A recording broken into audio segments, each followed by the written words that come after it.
Hello everyone, welcome to Shirsha's classroom. আশা করি সবাই ভালো আছেন, সুস্থ আছেন।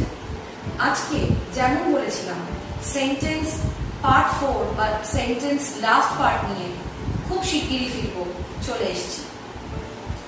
বাট প্রথমে যাকে থ্যাঙ্কস না জানালে আমার ভিডিওটা ইনকমপ্লিট হয়, সেই মিস্টার সৌম্য চক্রবর্তীকে সবার আগে থ্যাঙ্কস জানাবো। কারণ আজকে যে আমি আপনাদের সামনে এখানে দাঁড়িয়ে ভিডিও করছি, all the credit goes to him, because ওনার সাপোর্ট, ওনার এডিটিং, ওনার ভিডিওগ্রাফি ছাড়া আমি এই ভিডিওটা করতে পারতাম না। So thank you so very much mister Soumya Chakraborty. So let's move on to our sentence part 4। আজকে যেটা আমি শেখাবো সেটা হচ্ছে positive to negative, positive to interrogative sentence, অর্থাৎ হ্যাঁ থেকে প্রশ্নসূচক বাক্য, হ্যাঁ সূচক থেকে না সূচক বাক্য। মাঝে মাঝে আমি দেখি হ্যাঁ সূচক থেকে না সূচক, হ্যাঁ সূচক থেকে প্রশ্নসূচক বাক্য করতে গিয়ে বেশ কিছু সমস্যায় আমাদেরকে পড়তে হয়। আজকের পর থেকে আমি কথা দিতে পারি আর কোনো সমস্যায় পড়তে হবে না। সো চলুন, সেন্টেন্সে পজিটিভ টু নেগেটিভ স্টেপ 1 খুব সিম্পল। কিভাবে করছি? অনির্বাণ ইজ আ টল বয়, অর্থাৎ অনির্বাণ একজন লম্বা ছেলে। এখানে সবার আগে যেটা খেয়াল করতে হবে, ইজ পরের সেন্টেন্সে we are going to school, are going. Rani has a big car, has. Manush was playing there. Ricky had a fruit basket. Had. আমি এই জিনিসগুলো নিয়ে পরে বিস্তারিত আলোচনা করব। আমি শুধুমাত্র ভার্বের একটা আলাদা ভিডিও করব খুব তাড়াতাড়ি, তাই আজকে খুব ডিটেইলে বলছি না। is, are, has, was, had, এই প্রত্যেকটাকে আমরা বি ভার্ব বা হেল্পিং ভার্ব বলে থাকি। ইংলিশ গ্রামারে এই ওয়ার্ডগুলোকে আমরা বি ভার্ব বা হেল্পিং ভার্ব বলে থাকি। বাংলায় যাকে বলি সাহায্যকারী ভার্ব, অর্থাৎ সেন্টেন্সে এরা সাহায্য করতে আসে। সেক্ষেত্রে যে যে সেন্টেন্সে আমরা সাহায্যকারী ভার্ব পাবো, সেই সেন্টেন্সে ইন্টারোগেটিভ বা নেগেটিভ করতে আমাদের কোনো প্রবলেম হবে না। কেন? কারণ খুব সিম্পলি সেই সাহায্যকারী বা বিভার্বের সাথে জাস্ট একটা নো বা নট ইউজ করে আমরা খুব সহজে নেগেটিভ সেন্টেন্স তৈরি করতে পারি। তাহলে চলো দেখে নিই। আনসার হলো অনির্বাণ ইজ নট আ টল বয়। শুধুমাত্র ইজ এই বিভার্ব বা হেল্পিং ভার্বের সঙ্গে একটা নট ইউজ করলেই পেয়ে যাচ্ছি নেগেটিভ সেন্টেন্স। কারণ আমি আগের দিন তোমাদেরকে ভিডিওয়ে বলেছিলাম, না সূচক বাক্য মানে সেন্টেন্সে একটা নো বা নট দিলেই সেটা নেগেটিভ সেন্টেন্স, অর্থাৎ না সূচক বাক্য। তাই ইজ নট আ টল বয়, অনির্বাণ একজন লম্বা ছেলে নয়। So it becomes negative. চলো পরেরটা। We are not going to school. আমরা স্কুলে যাচ্ছি না। একই রকম ভাবে আর বিভার্বের সঙ্গে যখন আমরা নট বসাচ্ছি তখন হয়ে যাচ্ছে নেগেটিভ সেন্টেন্স।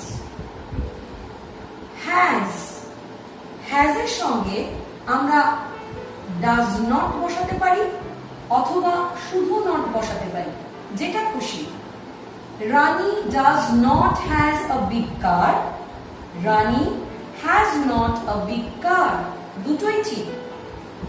কখনো কখনো আমরা has এর সঙ্গে does not বসাই, কখনো কখনো has এর সঙ্গে simply not বসিয়ে নেগেটিভ করতে পারি। দুটোই করতে পারি, দুটোই ঠিক। was বিভার্ব বা হেল্পিং ভার্বের সঙ্গে simply not বসিয়ে মানুষ was not playing there. মানুষ সেখানে খেলছিল না। That means negative. Ricky had a fruit basket. Ricky একটা ফ্রুট বাস্কেট ছিল। তাহলে নেগেটিভ করলে কি হবে? Ricky had not a fruit basket. রিকির একটা ফ্রুট বাস্কেট ছিল না। Very simple. আশা করি কারো বুঝতে কোনো অসুবিধা হয়নি। সিম্পলি বি ভার্বের সঙ্গে নো বা নট ইউজ করে, সাহায্যকারী ভার্বের সঙ্গে নো বা নট ইউজ করে আমরা কত সহজে নেগেটিভ সেন্টেন্স করে ফেলতে পারি।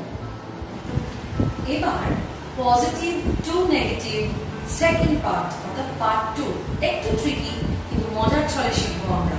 তবে হ্যাঁ, তার জন্য আমার চ্যানেলকে সাবস্ক্রাইব করতে হবে, শেষ পর্যন্ত ভিডিওটা দেখতে হবে, কারণ আরো অনেক চমক বাকি আছে।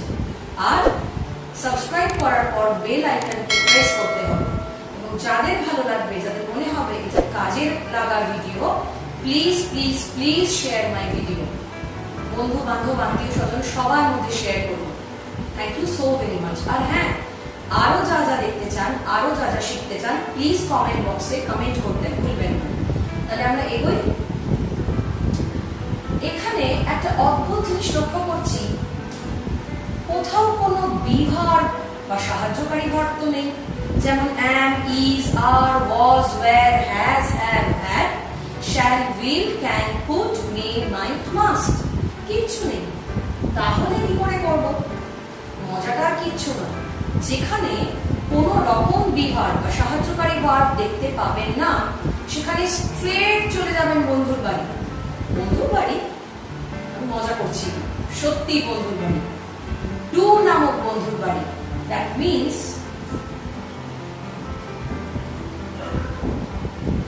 ডু। কখনো সে ডু, কখনো সে ডাজ, কখনো সে ডিড। কখন সে ডু, কখন সে ডাজ আর কখন সে ডিড, সেটাই সে। ফার্স্ট সেন্টেন্সে দেখুন, we go to school, আমরা স্কুলে যাই। সেন্টেন্সের ভার্ব হচ্ছে গো। সবকিছু নিয়ে ডিটেইলে ভিডিও করব একটু পরের দিকে, এলিমেন্টারি লেভেল থেকে আমি শুরু করছি। আর আমরা অনেকেই জানি, বা যারা জানি না, সেন্টেন্সে গো হচ্ছে সিম্পল প্রেজেন্ট টেন্সে ভার্ব। অর্থাৎ এই সেন্টেন্সে কাজ করা বোঝাচ্ছে গো শব্দটি, যেটাকে আমরা সিম্পল প্রেজেন্ট টেন্স অর্থাৎ বর্তমান কালে ভার্ব বলছি। আর যখন বন্ধুরা আমাদের সেন্টেন্সে সিম্পল প্রেজেন্ট টেন্সে ভার্ব থাকবে, অর্থাৎ তার পাশে কোনো এস, ইএস বা ডি, ইডি থাকবে না, তখন সিম্পল ডু কে ডেকে নিয়ে আসুন আপনার বাড়িতে হেল্প করার জন্য। তাহলে তখন আনসারটা কি হয়ে গেল? ডু কে ডেকে আনলাম। We do not go to school. Rani loves her mother. রানী তার মাকে ভালোবাসে। তাহলে এই সেন্টেন্সের ভার্ব হচ্ছে loves। যেহেতু শেষে ইএস আছে, অর্থাৎ এটাও সিম্পল প্রেজেন্ট টেন্সে আছে, এবং রানী যেহেতু এখানে থার্ড পারসন সিঙ্গুলার নাম্বার, অর্থাৎ একটি নাম এবং একজন ব্যক্তির নাম, তাই জন্য ভার্বের শেষে এস বা ইএস ব্যবহার করা হয়েছে। আমি যখন পরবর্তী ভিডিওতে ভার্ব শেখাবো, আরো ডিটেল এটা নিয়ে এক্সপ্লেন করব, ততদিন অবধি প্লিজ দেখতে থাকুন। সেই জন্য ইএস ইউজ করা হয়েছে বলে ডু এর গায়ে এই ইএসটাকে ইউজ করে দিলাম ডাজ। সো ডু বন্ধু ডাজ রূপে চলে এলো আপনার বাড়িতে। আনসার হয়ে গেল Rani does not love her mother. Rani তার মাকে ভালোবাসে না। পরের sentence, she went to school, সে স্কুলে গিয়েছিল।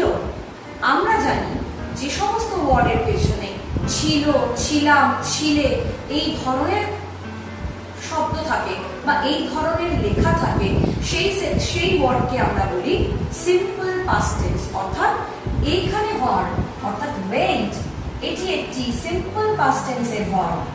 তাহলে সিম্পল পাস্ট টেন্সের ভার্ব কিন্তু ডু হয়ে সেন্টেন্সে বসছে না, বসছে ডিড হয়ে। কারণ সিম্পল পাস্ট টেন্সে ডু কে আমরা ডিড ফর্মে লিখে থাকি। তাই এখানে ওয়েন্টকে সাহায্যকারী ভার্ব হয়ে গেল ডিড। ফলে এটাই কিন্তু সবথেকে ক্রুশিয়াল জায়গা বন্ধুরা, প্লিজ কেউ মিস করবেন না। যখন সেন্টেন্সে ডিড বসছে তখন কিন্তু কখনোই আর ওয়েন্ট থাকবে না। ওয়েন্ট কিন্তু চেঞ্জ হয়ে যাবে ভার্বের অরিজিনাল ফর্ম অর্থাৎ গো।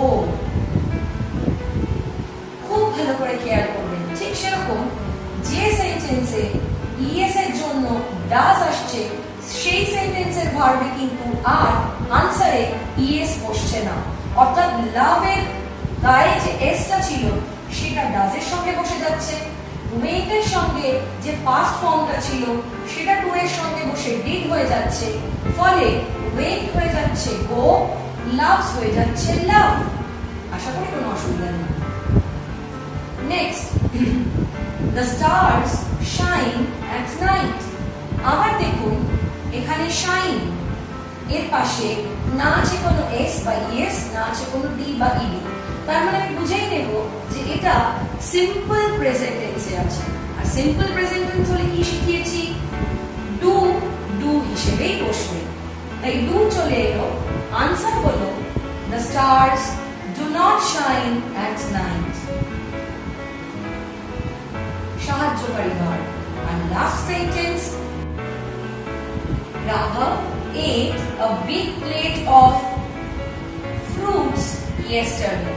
রাঘব গতকাল এক বড় প্লেট ফল খেয়েছিল। এখানে এট এটিই এট হচ্ছে ইট ইএটি ইট অর্থাৎ খাওয়া, তার পাস্ট ফর্ম। সেই জন্য যেহেতু আবার আমরা সিম্পল পাস্ট ফর্ম দেখছি তাই জন্য ডু ভার্ব ডিড হয়ে সাহায্য করতে এসছে। আগে যেমন শিখিয়েছিলাম ডিডের জন্য এট থেকে কিন্তু আমরা বসিয়েছি ইট। তাহলে আনসার কি হলো? রাঘব did not it a big plate of fruits yesterday. তাহলে আশা করি সমস্ত ডাউটস ক্লিয়ার হয়ে গেছে। কখন ডু, কখন ডাজ, কখন ডিড, আর কখনই বা সিম্পল ভাবে শুধু নো আর নট বসিয়ে আজকের পর থেকে আমরা খুব সহজে নেগেটিভ সেন্টেন্স তৈরি করতে পারব।